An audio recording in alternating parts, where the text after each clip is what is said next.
Hi, this is Doug Larkin, and I'm coming to you from my kitchen, and I'd like to show you something.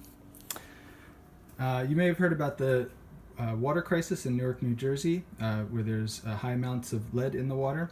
And one of the things the city has done is to give out filters like this one that filter the lead out of the water.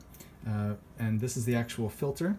So when you put the filter in here, and you pour the water in, it filters out the lead.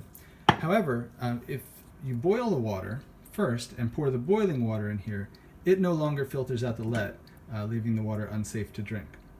So what I'd like for you to do now is to write down a list about what you know about boiling water and filters, and be ready to share with your classmates any ideas you might have about why putting boiling water into a water filter might not remove the lead. Remember that your ideas are important, and I look forward to hearing them personally in class. Thanks. Bye-bye.